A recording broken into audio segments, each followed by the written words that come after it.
Guys, nandito kami sa agency ngayon. Ito kinausap na namin yung isa sa may anak na may-ari ng agency. Medyo maangas ang dating. Sa amin naman at ayusin lang natin ang problema dito pa lang. Itong si magkapatid pa pala ito. So tulungan natin sila. Ang pagtulong natin hindi lang OFW agency. Kaya lang itong iba pag umasta na yung anak ng may ari ng nasabing agency itong judge. Kaya magawa natin ang paraan at matulungan sila sa maayos na pamamaraan kasi puro abogado ang binabanggit.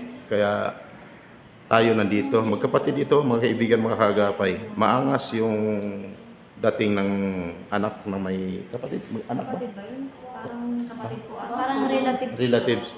Maangas guys, ito, tinan mo, OFW to, victims ha, biktima to sa labas ng bansa. Kaya sila parang iba ang dating agad sa amin, no? Hindi ko lang nadala yung aking tripod, no? So ngayon, ayusin namin, hinintay namin, nag-usap-usap lang sila sa labas, sa loob, yung kanyang sekretary at saka yung anak. So standby muna guys, at ito hindi namin tigilan habang hindi masob ang problema. Pero pag big amount na, ito diretsahan na. Hindi namin kaya kasi si FRA, si Aracais, di na talaga nakikipag-communicate sa amin regarding settlement. Yung agency doon, hindi na nakipag-ano doon. Regarding sa pera, hindi na talaga. So, since kami, ang PRA mo, of course, liable kami. Balibalik pa rin natin, liable kami sa kaso mo. Pero kami ay nanghihingi din bilang konsiderasyon sa'yo na hindi na talaga namin kaya yung amount na diniliman mo. Pero bigyan mo kami na magkano ba ang kailangan na hindi na tayo nadarating sa PNW. Maawa ka, kami, nagmamakaawa kami. Kasi ito yung source of income na. Nag-uumpisa pa lang kami. Nag-uumpisa pa lang kami. So ako, begging you, hanggat maaari, lutasin natin ang problema na wala nang sigalot, wala nang maayos natin lutasin. Pasensya na, pasensya na. Kaya ako yun ang sinasabi yung mga biktima na tapos biglang ganun yung bunga. Pasensya. Pasensya. Ang sa amin lang naman po, mami, kumbaga, hindi naman din nakagustuhan yun, mami. Tapos, nangyari sa kanya, paandalirap siya doon, nag-stay siya ng shelter. Kung alam niyo po yung paghihirap doon na walang may padal sa pamilya, nagkakaroon ng problema. Tapos yung isip po ba, ma'am? Yung alam niyo yung pera, nandyan lang yan eh. Makikitain po yan, pero yung nangyari sa kanya, yung kababuyan, kung kumbaga, hindi natin mawawala yun. Pumayag na po kasi ako nung una na lumipat na po ako ng ibang amo. Hindi ko po alam na ganun po yung mangyayari sa akin. Yung pong gabing yun, na pumunta siya, yun din po yung gabi na dapat pupunta na ako sa bago kong amo. Kaso po, yun po yung ginawa niya. Saan? Pasensya na Pasensya na kasi blinding ako blinding kami. Saan ba nangyari ang incident? Sa accommodation po. Walang hysterical, walang hindi ka nag-hysterical. Hindi po kasi po, natakot na po kasi sinampal niya po ko. Tapos bago po ako mag-desisyon na magpalit ng bagong amo, sinakal niya po sa office. Ako lang po sa walang Pilipina, wala pong puro ibang lahi po. Yung mga ibang lahi, takot din po sa kanila, kaya hindi po nila ako matulungan. Kaya, ma'am, papasok ako. Kaya ma'am ako dito. Sa dami ng problema namin na tulungan, ang iba galing pa kung saan-saan sa mga BMW. Kaya sa amin kasi, since ako nakapag-trabaho katulad nito, kay Ambassador Senior Pakanon, hanggang sa nagbabalita ako sa radyo, ang pinapairal po namin diplomasya. Diplomatic way. Na kailangan na sa pag-solve ng problema, tama yung sinabi mo, dapat ganun. Dapat sa maayos na pamamaraan, diplomatic way, at hindi na kailangan na makarating kung saan-saan. Bakit? Paglutas ng problema, hindi naman lahat abogado, solusyon agad ang problema. Kasi bakit? Sa abogado, talagang hindi pa nasub ang problema, gagastos ka na. Samantala dito sa ginagawa namin, sa akin ginagawa ko, libre ang serbisyo sa inyo. Di ba? At wala tayong pinapanigan sa pag-solve ng problema, mabilisan. At wala kang nag-isipin katulad ng sinabi mo kanina na ganito, kung dito pa lang pwede natin ayusin ang problema. Sa dami namin na-solve ng problema, ma'am. Hindi na nakarating sa court kung saan-saan. Agency pa lang. Kaya ang agency pa lang, na-solve ang problema. Tuloy-tuloy na mag-operate, malaking bagay. Bakit? Hindi nagsara ang agency. Ay kung ang iba nga, reklamo agad DMW. Ang tanong, gaano tayo sigurado na pagdating doon magkaso-kaso. Diba? Hindi ka gastos ka lang din. Ang unang kikita, abogado, ay kung dito pa lang, napag-usapan na lang. Tapos ang problema, kung ano kakayahan ng agency, kung ang demand ng OFW, mapagkasunduan. Tapos ang problema, gano'n makasimple. Hindi na makarating kung saan-saan. Hindi na kaya, ang importante dito, Babae kami, may Oo. anak din kami, may Oo. Oo. maawa ako sa sitwasyon nila, ma'am. Alam mo sa daming problema na karating sa akin, sobrang pasalamat. Bakit? Ang iba nagkaso-kaso nakarating na sa NLRC, sa DOE noon, nakarating na sa NLRC. Taon ang pinag-usapan hanggang sa nagsara ang agency, hindi pa rin natapos ang problema. Kaya, malaking bagay na ginawa ko na nang malaman ko, huwag muna. Baka kayo ang atag agency, tapusin ang problema, hindi na makarating kung saan-saan pa. Bakit? Gagastos lang kayo pariko pati agency. Pakinabangan naman ng abogado eh. Wala namang lutas na problema. Kaya dito, kung anong napag-usapan, napagkasunduan, yun ang gagawin natin. Ganun lang kasimple. Di ba, sir? Ganun na. Tayo lang pinapanigan. At saka ako'y nasa social media na ngayon. Ay kaagapay ECTV, Luzon, Visayas at Mindanao. Pero the moment na nagkasundo kayo, Wala naman. kailangan din po pa na May magkaroon pa rin ng settlement. settlement. At Settlement. saka ipapasok pa rin natin sa DMW kung sino hearing officer. Hindi, pwede sa DMW. Kung gusto nyo talaga yung assurance. Embassy, right? Wala. No. No settlement. No settlement. Ano po kasi ang Pwede pinag-usapan? naman siguro sa OWA na lang. Sa uwa nga, pwede. Ay, sa OWA na lang. Pirmahan na lang. Ano lang kasi Sa na, OWA na lang. Huwag nang sabihin. pare-parehas tayo na magkaroon ng isang family. So may problema man dumating, we Quick will claim. continue. Yung quick claim, Yeah. ang lalabas doon, witness yung uwa, witness ako Oo. na mamagitan sa inyo. Kasi sa totoo lang, minsan nakarating na sa uwa ang problema. Alam niyo, nakarating na, pero sabihin na, ay, ang tituro agency pa rin. Diba? Lagi, Yan, lagi naman. Diba? Lagi naman. Lagi, oo, Sabi, lagi. natulungan na namin yung OFW nyo pala. Sa agency, Wag na sa tayo- sa agency kumukuha ng pagtulong sa OFW. Opo, sa akin po lagi yung itatawag. Tingnan mo. Si Mr. Arnel Ignacio, wala na ngayon. Wala Si ano na po Bago ngayon, na si naman. bago po ngayon, si Attorney T.Y. Babae. Kaunan. Opo. Kaya sabi ko, ito na magtutukan ko. Sa OWA na lang. Pumunta ako doon, pawala sila. Baka hindi naman siya tatagal dyan. Ibig Hindi sabihin madali ang sa pagiging uwa welfare kayo assistant. mag-aanohan kung magkano. Hindi, Ayan, dito na po. dito. Pwede na po. Kung Pero- mag-documentation. Pero- Lagi na lang yung ano. Kasi ma'am, Kasi ganyan nandito na. kaharap ang boss. Siguro naman po may... Kung pwede naman, dito nyo May, na lang. may ano naman Hindi po siya siguro. Ganun naman. Pwede naman din dito, no? Notarize na lang nila. Notarize Kayo na. naman talaga ang At concern. saka ma'am, excuse, affidavit of desistance. Oh, this is Yung tinatawag, once yung, ipaliwanag ko, ang affidavit of desistance, once na namin pirmahan na kayo, nagkaroon ng quit claim, pumirma ka na, yung kasulatan na yan, pwedeng gamitin laban sa'yo. Oh, i-notify ka. Pwede. Pwede. Tapos kailangan, naka-notary. Tapos inanota mo. Ganun na lang. Ganun na lang. Sa uwa mag-aanohan. Dali mo sila doon. Para at least. yes. Yun ang legalize. Ito ma'am, tawag dito. Siguro naman po may karapatan din naman po kung magsalita kasi kapatid niya po ko. So yun nga sa adri po siya, ako po yung naghirap mag-alaga ng mga anak niya. So ma'am, ang ano namin kasi di ba, siyang buwan naman na siya dun sa shelter, tapos hindi siya nakapagtrabaho. Alam niyo naman po ang hirap, kaya nga po nag-abroad para may pang-suporta sa pamilya. Hindi niyo naman po kagustuhan yung nangyari. Lahat naman. Yung hindi naman po natin kagustuhan ma'am, pero nangyari nga po. Kagaya niyan ma'am, syempre nagkautang-utang, nagkandalubog-lubog, lahat ng problema dinala niya. Hanggang kahit nga po na natutulog, umiiyak to na sobrang phobia.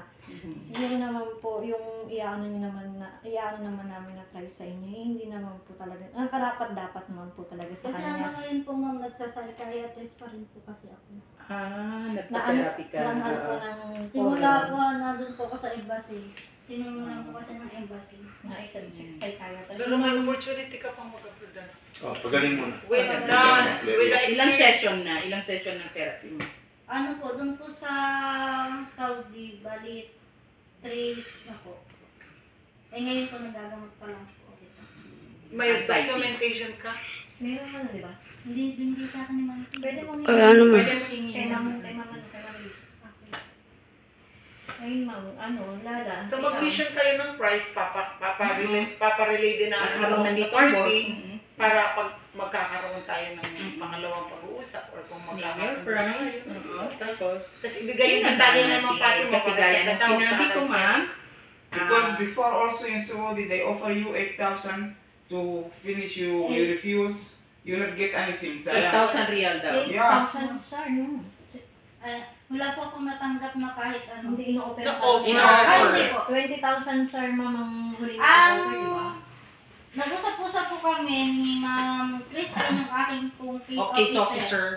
Ano po, ang gusto po nila, 900 po yung sa ticket ko, tapos bibigyan po ako ng 1,000 Dollars. riyal po. No, Hindi they po told us pumayag. they offer you 8,000 riyal, sabi niya. Sabi ko. Hindi. Just Wala. Anyway, just take the detail, brother, and we are listening to her. Mahalaga sa nangyari Tapos, sa kanya. Hello? ganito na lang, yung usapan natin Ay, dito. sir. Andiyan naman si Sir inamamagitan. Anong ano niyo? Di ba yung Yeah, si Ahmed kasi ako. yung sabi mo is, Ano, yung 20,000, sir, na nga lang ang Opo. sa kanila. Kasi di ba, ang unang demand 70, di ang ba? sabi lang po nung kapatid ni Sir Muhammad ay mag-iipon daw po sila ng 28,000 SAR kasi hindi daw po nila kaya. Eh, ang sabi po ni Ma'am Christine, ba't kayo ang maggagawa niyan? Dapat yung gumawa sa kanya ang magbabayad. Saan ba na si Mr. Karim? Akala ko ba nakulong yun? Nakakulong po. Ang ginawa po nila, pinayansahan na lang po nila. May pangpiyansa sila, wala silang pambayad ng Ayun nga po. So ganito ha, Lexus. Kung natin palawagan ang problema, kaya lalabas naman tayo sa labas ng bansa. Nasa Pilipinas tayo ngayon. So ngayon, kung anong magiging demand nila ma'am, pakinggan nyo. Kasi nandito sa Pilipinas ngayon. Ngayon, pag-aralan nyo rin. Kung magkasundo kayo ngayon, hindi tapos ang problema. Ganun lang kasimple. Magbigayan Di kayo. ba, palagay mo na, yung sa Saudi ka is 20,000 SAR, ang yung, di ba dapat 70 nga yun, na sinihingi ni Ma'am Christine 70,000 SAR. So, parang laki, di ba? Dapat magbabayad mo yung time ngayon na 40,000 SAR nung in-offer sa'yo na, iblis na, sabi ni Ma'am Christine, 70, dapat payag ng 40. Kaya tumuloy-tuloy ka nag-antay sa shelter. Ngayon, yung huling offer is 20,000 SAR po. So ngayon, nandito naman na po kami sa Pilipinas. Ang gusto lang po naman namin is palimula. Yung 20,000 sir na po na yun, siguro naman po hindi na po ano yun sa inyo kung kakahalatiin po ninyo na 10,000 sir. He's here in the office. Hindi na po talaga mabigat yun. Ang totoo, sir. I'll give you Fatima. Okay, I will give you Fatima. You talk to her. Minho. Attorney boy. Hello, sir. Hello, attorney. Good day. Jets Talent. Jets Talent Agency. Kasi sir, may incidents kasi na rape case kami last year sa Saudi. Yes, Sino sir. abogado? Tapos nasa shelter Attorney siya. boy, he was So, working in the DMW. Since He's the attorney. matagal na doon sa shelter, Ang 9 usapan months natin na, dito pa lang ha. pinauwi na Wala pa tayo siya. sa DMW ha. Tapos, pinauwi na si worker. Yes.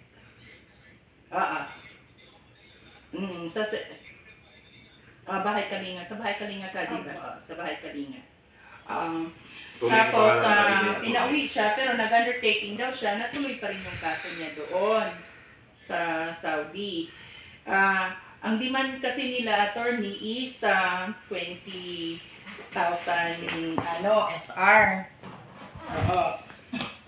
So, Guys. ngayon, nandito sila Usapan na to. ano, Wala pa sa DMW. Yun ang Ngayon may tumawag, abogado, DMW. Kunin ko ang pangalan at tungkol sa problema, usapan to dito pa lang to. Hindi naman taga-agency yung DMW, dito pa lang to settlement. Ayun ang ginagawa namin. So ngayon, kukunin ko na ang pangalan ng nasabing taga-DMW. ang polo, napauwiin na siya kasi 9 months na. Kasi hindi pwede sa amin na mediation. May nakikaalam agad na abogado. Kaya kunin ko ang pangalan ng abogado. Sabing taga Sergeant ka, DMW. Ayaw natin mapahamak yung isang agency o FW. Bakit ka nga ba pinauwi na ongoing No? yung class? Okay. Anong reason? Binigyan lang po ako na special power of attorney. Binigyan lang daw siya ng special power of attorney. Sino daw ang nagbigay ng Law firm po. Yung law isang firm ng o sa polo? ng embassy po.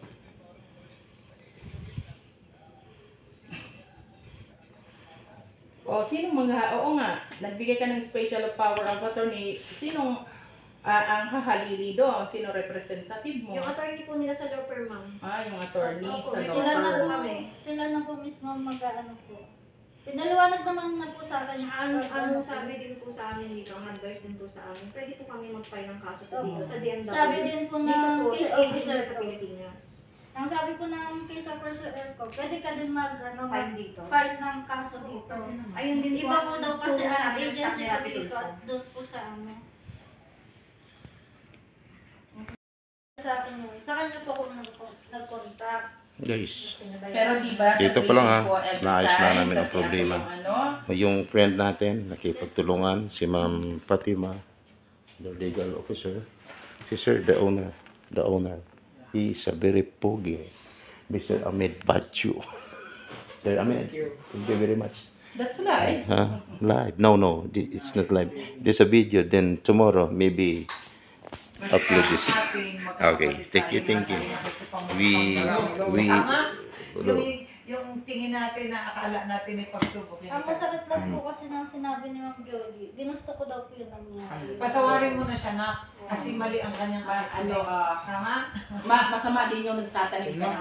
Bawal yun. Ayan yun, tapos na tayo doon. Basta importante, yan, pagsubok talaga yun. Importante, ang agency hindi talaga nagpapabaya. Mahalaga doon, nakauwi tayo parehas na. Nandito tayo Ayun ngayon, nga po, magsisimula yun tayo lang po yung nasa parehas. isip ko eh, na makauwi ng buhay. That's it. Maliliit pa po kasi yung mga anak. Ibig sabihin, anak, sa mga susunod mong pag-a-apply, be careful at careful na magtatapat ka talaga tulad yan si Ma'am Fatima. Okay, andyan parati. Huwag mawawala ang komunikasyon kasi very important. ang Very komunikasyon. Iniiwasan mo ako ngayon. Ako rin yung... Alam mo ba, nakamonitor ako lahat sa mga ano mo? Saka Sa ang DMW mga- naman, may monitoring Kasi My tayo. day mo? Si Ma'am Jody po lagi ang ano ko. Tapos Anyway, forgive him. Ako rin ang nagkikipag-coordinate sa CFRA. Very good. Tama lang ginawa niya, ma'am. Kasi ang kawawa ang agency pa rin sa ginagawa nila. Walang pang-aabuso ang ginagawa nila pagkatapos Ako oras mismo ng yung ano. pumunta sa OWA, hinarap ko si Attorney Amani. Si Attorney Amani ang tumawag sa Philippine Embassy. Tapos tinanong ako kung suspension deployment. Sabi ko, no. Not only suspension deployment, but automatically blacklisted. Kasi hindi nga sila nakikipag-cooperate. Opo. Kaya pinasaran na din po ng ano ng Yun nga, blacklisted na sila, sarado na. kasi ayaw po talaga nila ano eh. Matigas po sila nila makapag-settle. Parang ano po yan, kung sa negosyo po, di ba? Kung sa libo-libong tao ang napapaalis mo, mag-sacrifice ka ng isang tao. Kasi di ba, business nga. Pero ganun na ano. Pero Kahit nangyayari ayaw, po talaga. kahit ayaw mong mangyari, may mangyayari. Paano tayo approach? O ngayon, nandito tayo Parang sa po talaga ng pagsisimula. buhay yan. Yun nga. Kaya nga sabi ko sa iyo, salamat nakauwi tayo ng maayos. Andito tayo ngayon. Magsisimula tayo ng bago. Very good. That's right. Nandiyan si Sir, nandiyan kayo. So, we will come up to a solution na beneficial ang lahat. Kasi nagsisimula pa rin naman sila ngayon Oo. para sa hanap buhay. Ako willing ako pumunta tayo ng licensing at kukuha tayo ng request for deployment. Wala talaga. Paisa-isa kami sa mga skilled worker pero domestic helper in-staff talaga. Kaya nangangamote. Tingnan mo, wala nang staff. Ako na lang. Guys, nakita na rin kami ng magkakapatid. Magkapatid tong dalawa, guys. So, ipagpaumanin nyo na sila pareho naging kaso, no? Pareho naging kaso sa labas ng bansa. Ngayon, pasalamat kami ang agency nakipagtulungan sa amin, si Mr. Ahmed at ang kanyang legal officer at ang kanyang isa sa mga Dalawang legal officer, no? So maraming salamat. Siya po si Ma'am, ano nga, parang Ma'am Rowena, si Ma'am Lala. Ayan. Ako naman si Mr. Sam, ang inyong lingkod. Si Kaagapay natin sa Kaagapay ECTV. Ang Kaagapay ECTV, guys, patuloy na naglilingkod. Mamasit, maparaman at sa kailaliman ng gabi. God bless guys. God bless.